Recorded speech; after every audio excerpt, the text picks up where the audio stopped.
thank you so much for being here. We spoke a little bit on the phone just a few days before this, and I did some research on you, and I immediately picked up on your energy and your personality. So I want to try and get some of that and some of that insight, and also just hearing from some of the audience tonight already about your legacy that you've had in the city and with these people. I'd like to try and unearth some of that. So just to get us started and get us warmed up, get us limbered up quickly, can you just tell me a bit about where you've come from and what got you into this? What made you mad enough to get involved in this?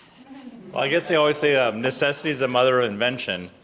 And I guess when I was younger, I wanted to be successful. And so I read a bunch of books on how to get successful. And they said most people became millionaires from real estate, car business, and inheritance.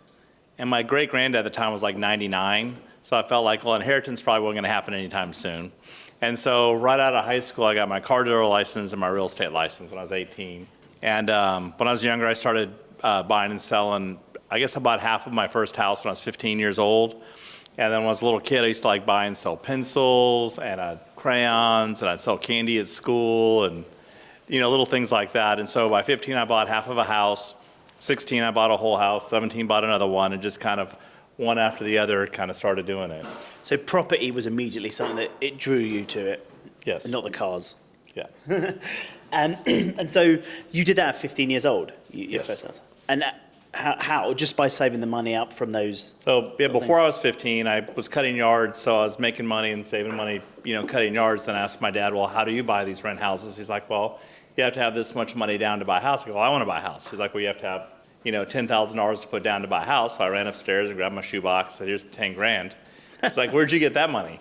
Like, cutting yards. Don't ask. So I bought, half of a house with him when I was 15. I bought a car when I was 15. My first car, cash, and just started doing it with my dad. And if he hadn't done it, if he hadn't showed me how to do those first couple of deals, I probably never would have gotten started. Yeah. And did you just keep going and never stop after that? Or was there a bit of a downtime where you went to school or something? Nope, I kept going. I never stopped. I went to UT. Back when I was growing up, you just had to fill out the application, you got into UT. I mean, this crowd looks totally different than the crowd in Austin, Texas in 1987. I mean, it's just like if you graduated from UT, you're waiting tables at a restaurant at El Arroyo or something like that, but there are no jobs in the 80s in Austin, really. So it's just really interesting, how accomplished everybody is in this room and the amazing things that they've done all around the world. And I just can't believe how much Austin's changed since the 80s to right now. And when you first started those, were they all the houses you were buying? They were family houses? And were they just local, or did you start to venture outside? So I started off in Austin, and back then you could buy a house for like $30,000. And so I would buy houses, back in early 80s, late 80s, early 90s, the market was really, really soft. So I would buy houses that had all sorts of problems, foundation problems. And actually, I thought there were foundation problems, and then I just realized that all concrete slabs have cracks in them. But I would go and put houses under contract, and then I'd pull up the carpet and I'd see a crack in the slab. I'd take a picture of it, send it to the bank, say it's got a cracked slab, and they'd discount the property even more.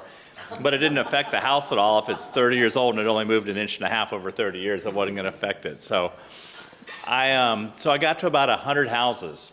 That was my idea. It's like, well, if I can have 100 houses free and clear someday, I'd be doing pretty well for myself. So I got to 100 houses, and I realized, well, single-family houses don't cash flow very well. I was 24, 25 years old with 100 houses that had negative cash flow of $100 a month each. And back in the late 80s, early 90s, $10,000 a month of negative cash flow was, it was hard to cut enough yards to cover that negative cash flow. So I was like, Dad, Mom, I'm kind of up a creek without a paddle here. I can't make enough money to cover this negative cash flow. So he's like, well, son, maybe you should sell some of these houses. So I put them on the market to sell, and it's like crickets. Like nobody would buy a house. They'd rent for like $900 a month. We're asking $50,000 for them. Nothing would sell. I'm like, this is going to be a long couple of years. And so then I'm like, well, let's try to sell one owner finance. So we put it on the market, owner finance. It sold in one day. I'm like, well, that was pretty easy. So we put them all on the market, sold them all owner financed. And I went from having negative $10,000 a month of negative cash flow to positive $20,000 a month of positive cash flow. And so I'm like, this is a pretty good business model. And then that kind of became my model of turning renters into homeowners. And I would buy houses and I would sell them so that their payment to me was $500 a month less than rent or $400 a month less than rent. And so it's kind of a win-win deal for everybody. And so that was my mission forever, was to turn renters into homeowners. My goal was to do 10,000 of them. I didn't really get to 10,000, but I got close. And then Dodd-Frank happened, and that's when the government said, we don't want you owner financing houses to people. We don't want them to own houses anymore. So I quit doing that because it wasn't worth the liability. So we quit doing that, and then we started doing like land and helping small businesses own the real estate. And I found that with most small businesses, what they pay in rent for half of a building, they could own the building. And so if they were renting half the building, I would sell them the building and say, look, you're at break even now. If you get any tenants for the other half of the building, you'll start making money. So we started working with churches, schools, hospitals, nurses, and homes. And our model was really providing liquidity to illiquid markets. So we would buy properties that the banks wouldn't want to lend on, and then would offer owner financing to people that the banks wouldn't lend to. And that was basically our model. And it was a win-win deal. And for 40 years, it worked really, really great.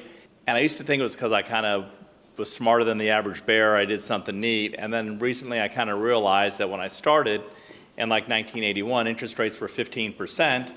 And when I stopped in 2022, interest rates were 0.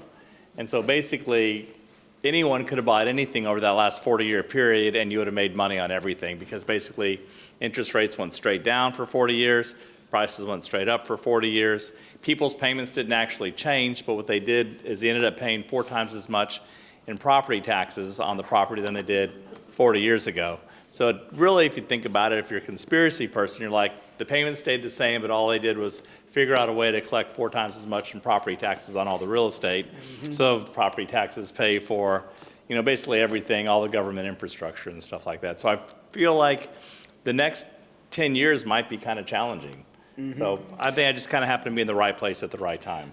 On the conspiracy note, what year was it that you saw that there was a shift in the sentiment about creating homeowners that made your business model hard to do? What year was that? Well, that just framed my question. It wasn't hard to do. The demand was always there. But I think when Dodd-Frank kind of came out after the bust in 08, 09, they just really made it more challenging for lenders. And so you had to have more licensing, more compliance. And a friend of mine said, everything's legal until you get to scale.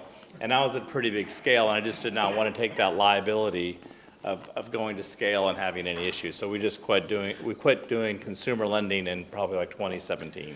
So we've probably seen that on the conspiracy side of things. What do you see about the market today with things like BlackRock buying up these residential places? Well, it's really interesting. I mean, I've got a lot of theories on that. It's like, I think what they did is they kind of like chopped my legs out from under me, where I couldn't turn these renters into homeowners, but it didn't really affect me. It affected all people that were lower income, and that was right after BlackRock bought all the low-income housing in the country.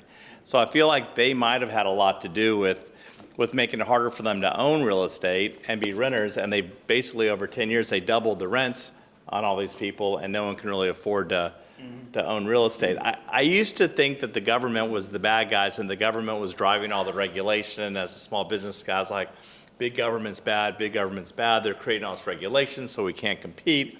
But then what I really realized was actually big business that was driving the regulation, so that they didn't have competition for themselves, and they were big enough to have compliance for all of it. So I don't know if any of it's right or not, but it's just kind of like what I've been thinking lately. But I do feel like government may not be bad, but it's big business driving a lot of the regulation that we don't like. But you told me on our intro call that you had some issues with local government trying to come after you. Oh yeah, I had the state of Massachusetts. We're going to get into the sexy stories here. I did have the state of Massachusetts, and that's one thing, when I would advise people is, if you're investing in real estate, invest in real estate within an hour of where you live, where you know all the laws and the rules, and you've got friends that can kind of help you with the problem. You know a local handyman, you know a local attorney, you know local code enforcement people, and once you start buying outside of that area, the rules and the laws in every single state are different. So in like 2017, I bought like 1,000 houses because I wanted to retire in like 2014. I sold a big office building. I told my wife, hey, I got this big check, I can retire.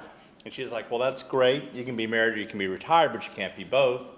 Our boys need a dad with a job. I was like, Would you be a problem about a job, do you think? I would have been bugging the heck out of her all day long. I probably have 14 kids by now. So she was like, you're going back to work. And I said, well, when can I retire? She's like, you do 100 deals a year, if you do 1,000 deals, you can go retire.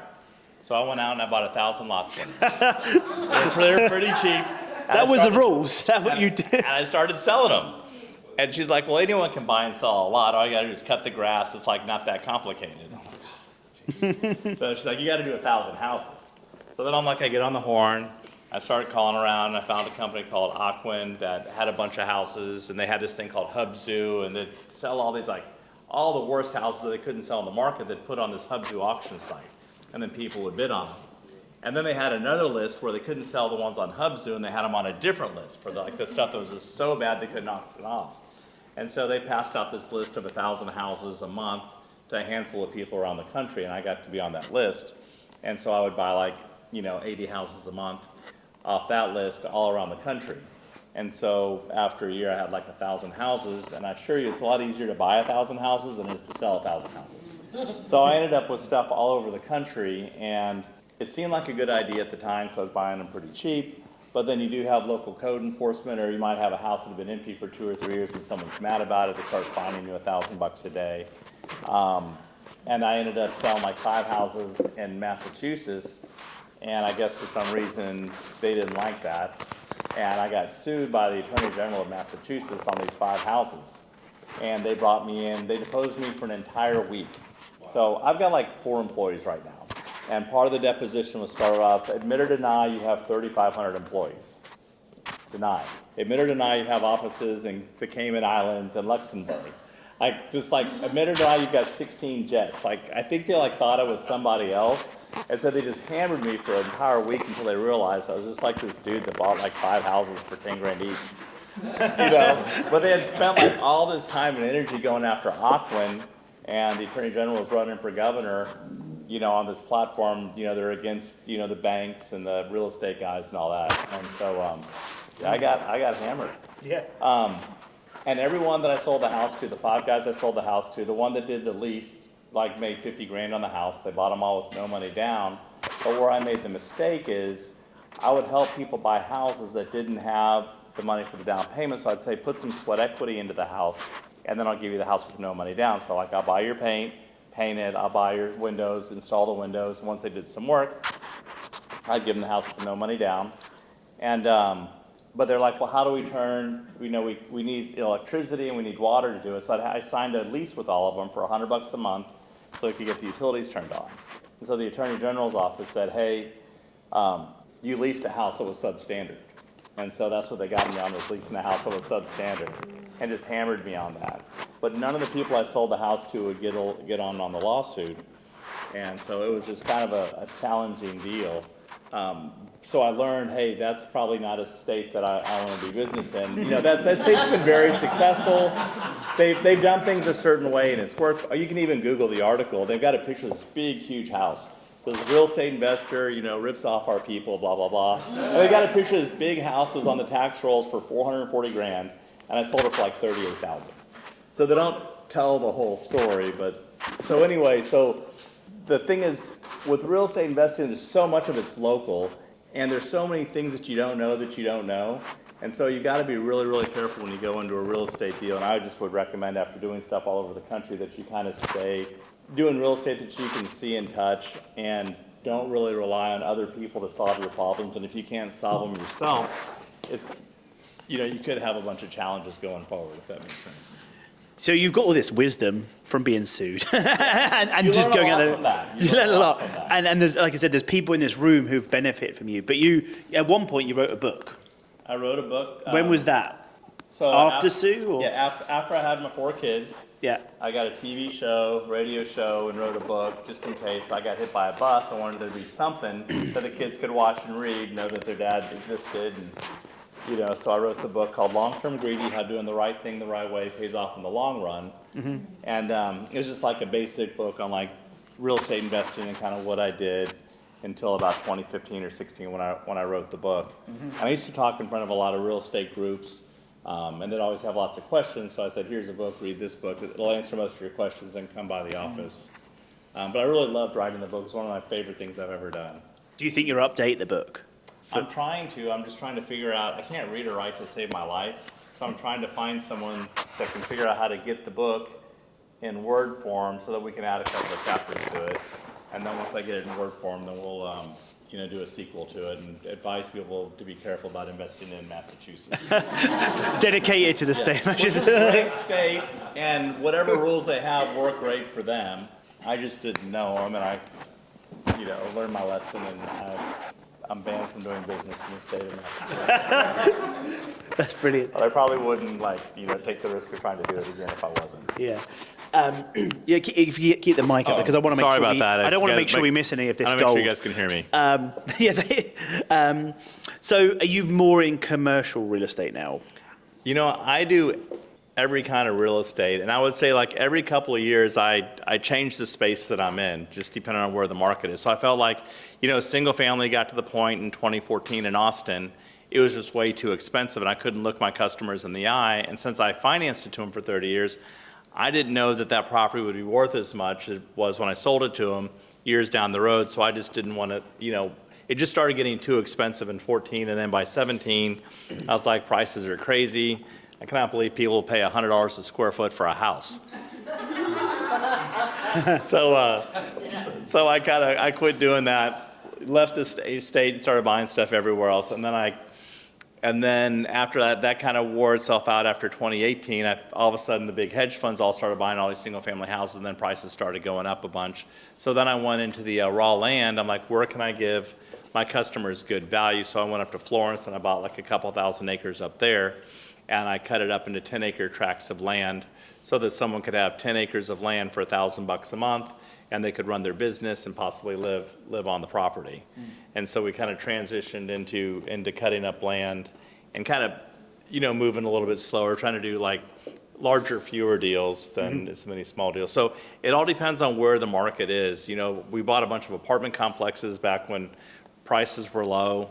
I got really lucky I didn't buy a bunch of office buildings a couple years ago because that market got hammered. But I suspect in the next 18 months, I'll probably buy 1 million square feet of office space. I'm going to wait for the market to bottom. And my model's pretty simple. So kind of in real estate, you've got A-class property, B-class property, and C-class property. And A-class is the most expensive. So the first properties to go up in value are the A-class properties, right? And then 6 months later, the B-class properties start to go up, and then the C-class properties start to go up. Then you have like a 6 or 7 year period of everything going up. And then all of a sudden, everything starts to get real expensive, and people can't afford to pay $80 a foot rent for their A-class properties, and they have to start lowering their rents. So then all of a sudden, A-class properties start to become cheaper. Then B-class properties start to become cheaper. So what I do as soon as I see the B-class properties start to become cheaper, I go, wow, I've got a 6-month window. Let me dump all my C-class properties. So I sell just before the peak, and then the market comes all the way to the bottom. I've sold all my stuff a year before the market busts, and everything goes to the bottom, sitting on a bunch of cash. Then the A-class properties start to go up in value first because people buy the houses that don't need to be fixed up. Then the B-class start to go up. I'm like, oh, great. I got a 6 months notice. Now it's time to buy the C-class properties. And so I go all in for the next 6 to 9 months, and I buy a ton of C-class properties, and it all goes up. So I get these really good signals by kind of playing in the lower end real estate versus the really expensive stuff. And it's kind of worked for me for years. But you've slowed it down to buying 1,000 in one go. I did because I thought if I got hit by a bus, who in the world could clean up this mess? Me at 100%, I can do it. But if something happened, there's no way that my employees could handle it. There's no way that, my kids could handle it. And so just a tremendous amount of value would be lost. So at 55 with 4 kids, I'm trying to slow down. I started looking for, other ways to make money that could preserve wealth. And if something happened to me, the estate would still kind of produce. So 3 years ago, I said, well, I'm going to start buying timberland because it doesn't seem to be very complicated. You just watch trees grow. And you only have to harvest them every 30 years versus like a regular farm, you've got to harvest stuff every couple of months. So I bought about almost 10,000 acres in East Texas. And I bought a bunch of stuff that nobody wanted, floodplain, had pipelines on it, but it was right on I-10. And I felt like East Texas would keep growing, so the plan was buy it for a couple grand an acre, cut the timber trees for $1,000 an acre, and then you end up with just a ton of land for like $1,000 an acre. And then all of a sudden, the price of timber dropped. And I don't know if you guys remember, but remember during COVID that plywood and 2x4s went up by 400%. right? So everyone's like, oh, wow, timber is worth a fortune. This is going to be worth a lot of money. Well, what happened, they didn't have anyone to work in the timber mills. So they had all this demand for timber, but they had no one to work in the mills to make 2x4s. So the amount of wood that got harvested dropped like a rock because there was no one to work in the timber mills to make 2x4s. So even though 2x4s went up by 400%, the value of the land dropped like a rock because you had oversupply of timber and it was just sitting there, and the big hedge funds and the retirement funds that needed the timber land for that steady 4% a year return, they had no money coming in, so they had to start dumping their timber land, and that's how I was able to buy the timber land really, really cheap. So it's just kind of interesting that actually we have more timber now than we've ever had. We actually have too much timber. We have a glut of timber. And if you look at the whole world that's got global warming right now, the whole world temperatures are rising except for the southeast part of the United States. And those temperatures have actually been falling for the last 100 years because there's so many timber plantations in the southeast part of the United States. So it's really, really interesting. You've got this like one giant cool spot in the entire world, which is the southeast United States because of the amount of timber that they're growing there. That's so cool. So while you're waiting for these trees to grow, you might be getting bored, and that's why you're buying golf courses. Tell me about this thing that you've been doing. So yeah, about 6 or 7 years ago, all my friends were like telling me, well, you can't make money buying a golf course. So then all of a sudden, I started getting on LoopNet and CoStar and Crexy, these little real estate websites, looking for deals late at night. Because my wife didn't want me on Facebook looking at hot chicks on the internet late at night. So how dare she? I kind of attribute her to like 30% of my net worth because I no longer look at girls on the internet. I look at deals at 2 o'clock in the morning, and I just click like all night long on like random properties like golf courses and abandoned nursing homes and hospitals and stuff. And so I found a golf course in Bastrop. And I think we ended up buying it pretty cheap, like $850,000 for 180 acres on the Colorado River with 3 miles of river frontage and a clubhouse and a bunch of golf carts and excavators and all these tools and equipment for land clearing and all this kind of stuff. And it seemed like a great idea at the time until I started losing $700 a day for 3 years straight. So it's really, really hard to make money on a golf course. Yes. And you said to me, there was a story you were telling me when we were just having some drinks at the beginning, that you bought one and then the city wanted it back straight away. Oh, that was a different deal. I bought the Highland Lakes golf course in Lago Vista. And yeah, right after I bought it, like 4 or 5 months later, some rich guys from Korea wanted it. So the city called me and said, well, we changed our mind. We didn't really want to sell it. Can we just give you the money back and you give us the golf course back? I'm like, well, that didn't really work. And so the idiots at the city, they just wired me like $500,000 back to my account without a deed or anything. And they said, well, are you going to give it back to us? I'm like, no. So I wanted to make them sweat a little bit. I didn't really care too much about it, but I just wanted to be able to tell someone I bought and sold a golf course for a profit because nobody does that. So I said, I bought it, pay me just a little bit more money than I paid for it, and I'll give you the golf course back, but I could tell you guys that I bought and sold a golf course for a profit, which is kind of a hard thing to do, even though it wasn't very expensive. But I like to just like buy random stuff for entertainment value, and you know, it was like 120 acres for $500,000. I mean, you can't buy a lot in East Austin for $500,000. Yeah. But even though if you buy it cheap, it doesn't always mean it's a good deal. Not all that glitter's gold, right? Not all that glitters is gold. So to wrap up, and then we're going to go into Q&A in a second. What's next for David, like now? You know, for now, it's about making life simple, spending more time with my kids so that I've got energy to maybe still be doing business so that when they get out of high school, they want to kind of learn a little bit about real estate and do something in the real estate industry. But it's kind of like maybe fewer deals with bigger margins, with less moving parts is probably for me. It's just spending more time with my kiddos. Yeah. I love it. So I'm going to pass my mic around. Like I said, it doesn't amplify the sound, but it helps us get good, clean audio on the camera. So if you want to hold, you're going to keep your one. You ask the question into the mic. I think Joe might be able to help me pass it around, and then you're just talking to that, and we have nice, clean audio. Okay. So please, I'm sure you've been thinking of lots of questions for David because he's a fountain of knowledge. So please just raise your hands who would like to ask a question. Yes, sir. What's your handicap? My handicap is like a 15. I'm not a very good golfer. I think I played at my golf course maybe 4 times in the 3 years that I owned, because I was losing $700 a day, so I had to stay at the office to make the money to cover the negative cash flow of the course. Yes, sir. David, you and I know each other pretty well, and one thing about you is that you respond to emails and text messages with single-word replies. Yes. Can you give everyone your advice about responding to emails and text messages in this way? Well, I can't really read or write very well. So, and I also don't like long-winded replies or long-winded emails. So if anyone sends me an email more than 2 or 3 lines, I won't read it. Just like, I think people sometimes talk too much. And, you know, I always say there's what you say, and there's what you hear, and there's what was meant. And I think that always gets confusing. So I try to really limit, you know, how long my email replies are.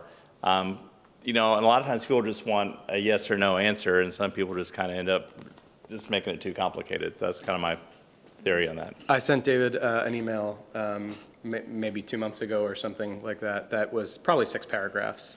And it had multiple questions in it at various points. And he wrote back, okay, great, or something like that. And I was like, cool, we'll talk about it in person. Yeah. David, your story is very inspiring. Thank you. Thanks.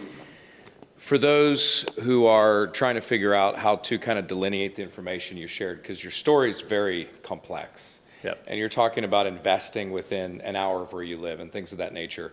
But yet we are seeing a lot of challenges in our local market, especially within the single family housing world, things like that.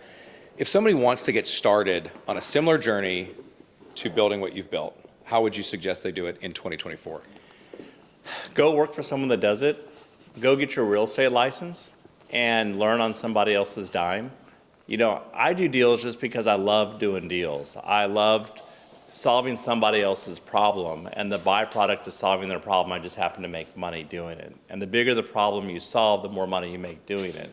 So I just love doing the deal. So go somewhere where you get a lot of deal flow, because the average investor, they'll go buy a house January 1, and they're not gonna have it sold for an entire year, because they've never done it before. So there's so many moving parts, and there's so many unknowns, and there's so many ways to lose money on a real estate deal. I mean, there are a lot of ways to lose money on a real estate deal, especially when you're looking at the prices they are now. When I got started, everything was free. I mean, you couldn't lose money on a real estate deal back in the day. And you also get bored, so it's like if you buy something today and it takes you a whole year to sell it, it's like you lose focus on the deal. So if you could go find a real estate investment group or real estate investment club and maybe help a bunch of people, like help 10 different people with all their real estate stuff, you know, every month a deal is closing. And so you get to kind of experience everything, and you don't lose focus, and you don't lose your interest in it. So I would try to find some group of people that are doing it, and then figure out what you can bring to the table. The other thing too is, if you don't have a competitive advantage in the real estate space, don't do it. Like, I talk to guys and they're like, well, I want to do it. And I'm like, well, if you're 5'2" and you want to be a basketball player and you can't jump and you're not very coordinated, don't be a basketball player. So in life, find out where you have a competitive advantage, and then focus on your competitive advantage. And then if you want to be in real estate, figure out where you have that competitive advantage within the real estate space. You want to swing a hammer? You want to be a deal finder? Do you want to find money for people doing deals? Do you want to manage stuff? Do you want to be the internet guy that drives traffic, you know, to the properties that are for sale? Figure out where you have that competitive advantage, and then focus on that part of real estate. Yes, ma'am. Yeah, I'm so interested in how you got to looking at Class C properties. I'm like newer to real estate, but it seems maybe contrarian or something that not everybody does. So I was wondering what you saw or your line of thinking that led you to sort of like invest I was in broke. that way. I didn't have any money. I didn't have a choice. Of course I want to own a big, beautiful house where nothing's broken and my tenants pay rent on time. I had no money, and that's all I could afford. You know, and also thought with Class C property, if things ever got tough, you could roll up your sleeves and you could impact whether that property would cash flow. You could paint it yourself. You could list it yourself. You could manage it yourself. You could actually do something yourself to impact the value of the property. And if you buy, you know, a $30 million house on the beach in California and the market turns against you, there's nothing you can do to save that deal. Does that make sense? Yeah. So I always wanted to know if I ever got in trouble, I could work my way out of the mess. Does that make sense? Yeah, thank you. Maybe Sarah? I just love, there's key parts to me that stand out, and it's your mission to help people, and I love that. It really, really important, and I can see joy in you, which is different, and I think that's a component of it. So I just acknowledge you in that. And my question would be, if somebody's sitting on cash now, you would probably say hold until things fall, or what would you say? Because there's all this conspiracy theory that the banks are gonna crash, don't leave your money in there. What would you say, especially to like a sovereign mom, where would you say is safe to put the cash? So I'm sitting on more cash than I've ever sat on in a long time. And I'm looking at crazy great deals today. Awesome deals. But I honestly believe that the deals are going to be a whole lot better in the near future. I'm doing a deal with Gunner right now, I think in the next day or so. And what I'm doing is just kind of hard money lending like JP Newman, who's probably the best hard money lender in town now.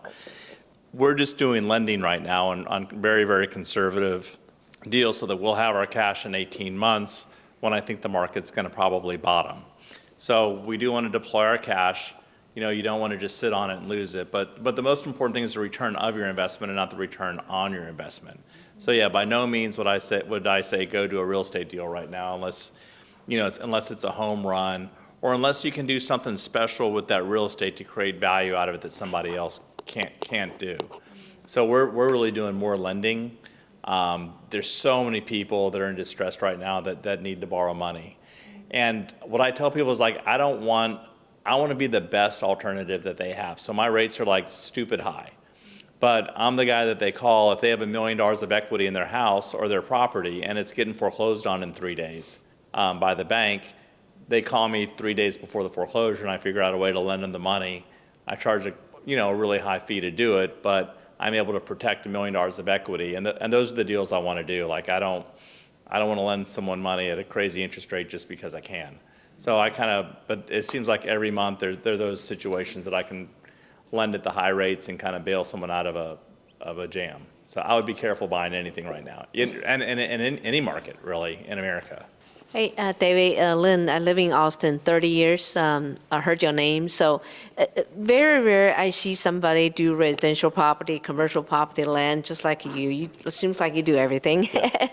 What would you do differently if you have to start again? Would you focus on certain asset class or you just be agnostic? I was super entrepreneurial growing up, and I think the market's changed now. I think you can be entrepreneurial and go work for somebody else. So I would say go work for the biggest firm you can work for and swing the biggest bat that you can swing, even if it's not your bat, because you just get so much more experience. So wouldn't it be better to have 5% of $1 billion deal than 100% of a $100,000 deal? So I would say if you're doing it again, go work for a big, huge company. And it seems like these big companies are paying really good compensation to people that actually solve problems. And I think you could probably get richer faster. I think there are really not a lot of people that can make the magic happen. And if you're one of those people, go swing the biggest bat you can swing and don't even worry about how much money you make. Because if that person doesn't pay you and you've actually accomplished it, the experience you get is priceless, and some other firm is going to hire you away from wherever you're working. So go work for the biggest company you can, take on all the responsibility you can, learn as much as you can, and just work your tail off for somebody else, I think. Thank you so much. I heard so much about you. It's great to see you in person and very inspiring stories. I think the thing which struck me most about what you said is that it's all about what value you can add and what problems you can solve, because I think when you put on that hat, it really works. The question for you is, if you were to look ahead, what do you think are the biggest problems in real estate today, and where do you see it going from here? And my numbers might not be correct, but I believe when I started, most people, their real estate that they lived in was 2.5 times their income. So if they made 40 grand a year, they would buy a $100,000 house. Now I think the number's like 5 times your income. So if you make 100 grand a year, you're buying a $500,000 house. If you're making 40 grand a year, buying a $200,000 house. So I think real estate now is twice as expensive for the average borrower than it was back when we were doing it. So it gave so much upside at the time. And I think that was before interest rates went to 9% or 8% or whatever they are right now. So I think real estate's really, really dangerous asset class right now. I think the government played with real estate values. I mean, I think the governments all around the world played with real estate values. It's like I was doing a podcast at 3 today, and this lady has her own real estate club, and she had paid 220 grand for a fixer-upper house in Dove Springs, which is in East Austin, that rents for like $1,800 a month, and then spent 40 grand to renovate it. And she was like an expert. And it's like you can't make the math work on that. Yeah. So I think real estate has a long way to come down. I mean, I'm a high bidder on a condo in San Antonio. It's a 6,000 foot condo for $1.5 million. Penthouse condo at the Hyatt for $1.5 million. It's on the market for $3 million. I'm the high bidder on it right now. It'll rent for $10,000 a month, but the property taxes and the homeowner dues are $10,000 a month. So best case scenario is I would get a 0% return on my $1.5 million investment. And that's like the best deal out there. $250 a foot for a high-rise condo, penthouse. So when you really look at the math, a lot of real estate doesn't make sense at these prices. And I think there's so much stress on people right now and on the economy right now that there's no free cash flow, that there's a huge chance that the whole thing is gonna like hit the fan. I mean, I'm running into it, I had a theory with the pandemic, and when the pandemic hit, everyone was kind of coming along, and then the pandemic hit, everyone went broke.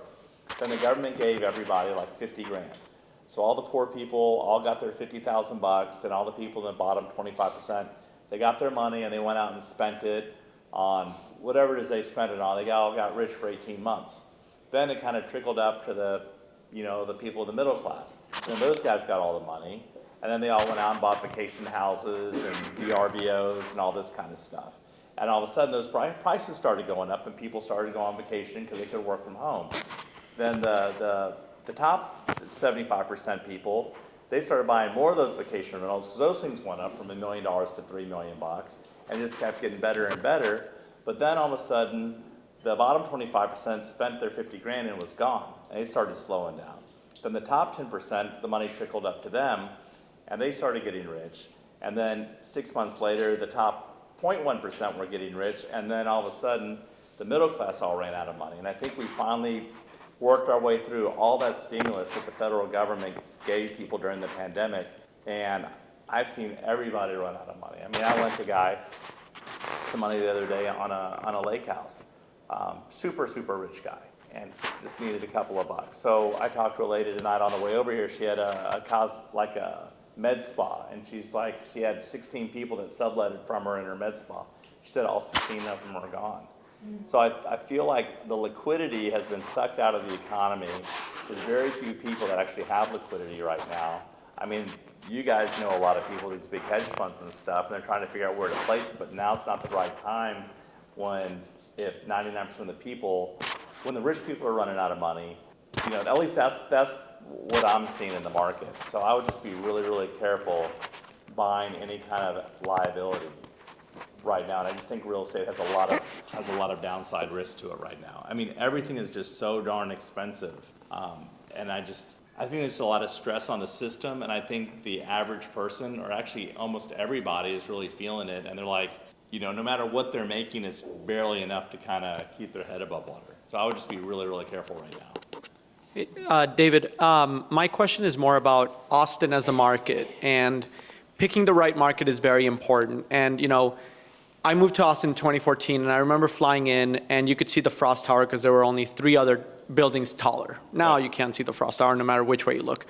And when you are thinking of things that could stop the trajectory of this amazing path that Austin as a city has gone, what do you think or what is your biggest fear, or things that you think could slow that growth?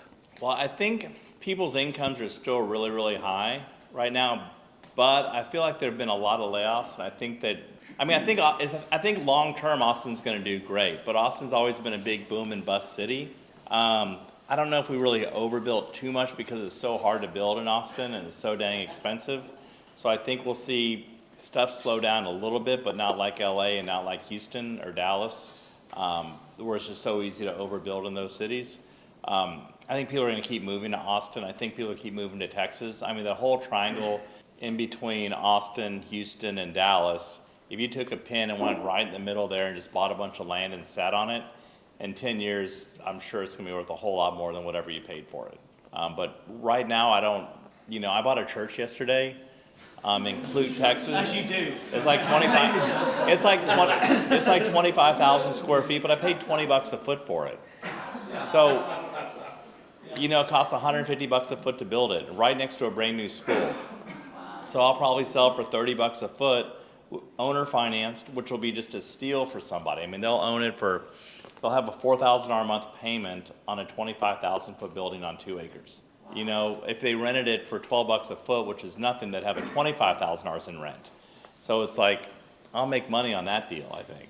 And if I don't do anything with it for 10 years, I'll make money on that deal. So, there are a lot of submarkets out there, and I just like playing in the submarkets where there's not as much liquidity. I mean, I don't want to compete with you guys in Austin. You're all smart, good looking, and rich. I mean, I don't want to compete with you guys. I want to compete in some sub-market that nobody knows about, no one wants to drive to. There's not as much money chasing the deals. So I think it's going to be a challenge making money in Austin. Where is that church? And does anybody here want to buy a church?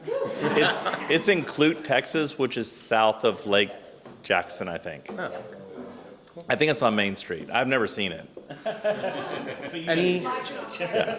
Any last questions, folks?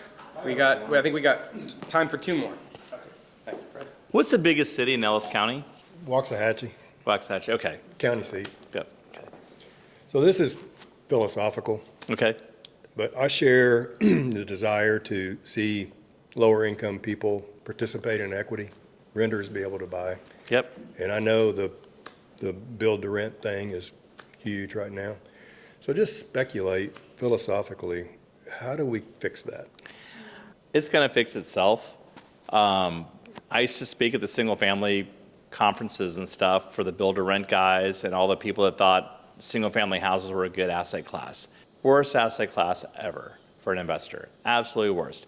Single family houses are built for owner occupants. And they say water seeks its own level, the market will seek its own level, and what you'll see is now that we don't have the appreciation on the single family houses, once BlackRock or one of these big guys decides to start selling some of these single family houses, there's just going to be like so many houses put on the market that the market's going to drop 30, 40%. I mean, some of the stuff I bought in the Midwest, I was paying $4,000 and $5,000 for because nobody wanted it. That's where the market can go. The market can go down to $1. Those same houses are on the tax rolls now for $100,000 because the Midwest is actually still going up in price. Like Detroit, prices are going up in Detroit. All these parts of the country, except for like Austin, LA, all the places that were desirable, prices went through the roof because of zero interest rates. But all the low dollar stuff in America is still probably going up at 6, 7, 8, 9, 10%. And all these other small towns in America and all these like submarkets that nobody wants because, maybe when the government let 12 million illegal aliens into the United States, that sucked up a ton of real estate. And so it is driving prices up. But I think the market's going to be where the federal government's going to, and I'm not a big, I'm not a big government guy, but I think that one of the best things you can do for your country is give people home ownership. But before you give them home ownership, you have to make sure they've got a stable job and they make good financial decisions. They've got good financial literacy. Because, most people don't have, I think 70% of the people in America don't have $1,000 in their checking account. So how do you own a house if your air conditioner breaks and you don't have $1,000 in your checking account? So I think they need to get financial literacy. And I think when people realize that there's no more appreciation in that section of the market, that these big hedge funds and stuff will start dumping their single family houses because I don't think they're designed to cash flow. Just like vacation rentals aren't. I mean, how can you compete with a hotel that can clean a hotel room for $6 versus a vacation rental and they charge $750 to clean it? They're just not as efficient. Does that make sense? Yes. So I think the market will figure it out, and government will try to figure out a way to give people home ownership, because when you have a society that doesn't own their house, they've got nothing to lose. But if you own your house, you're going to take care of it. You're not going to riot. You're not going to burn stuff down. But if you're just a renter and every one of your friends is just a renter, why do you care? You know, like they say, drive it like it's rented. You know, people don't take care of stuff that's rental. So I think it'll make the switch. Good stuff. Thank you. Do we have anything else, or last? Tark, or? I'm going to be really quick, and we can probably do two. Yeah. I just want to acknowledge David. I don't really have a question. David, I've known you for 20 years, and if you guys understood, not only is David amazing real estate, most creative real estate guy, I missed that, the creativity of just looking at the deals and the fundamentals. I have such respect for that. But if you knew him as a family guy, and if you knew his values, I just want to acknowledge you, David, for 1 second, because I just miss these stories of people who love real estate. There's a difference of looking at a deal and loving your real estate. David loves his real estate. It could be a golf course. Through the years, my God, the churches, the weird shit that you've bought and made money on.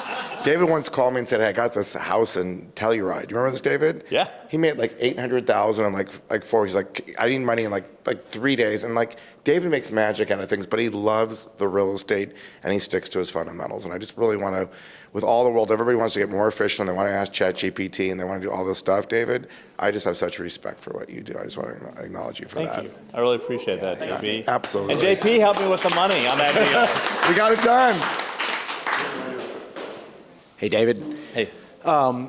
You know, you said something about you felt Austin is going to be fine long-term and there's still going to be a lot of growth, et cetera, right? Yes. And I'm curious to hear a little more about why you feel that way.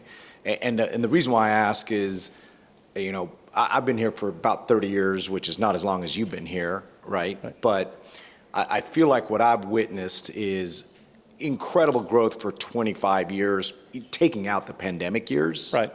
Right? And that I feel like Austin's in a stage as a city where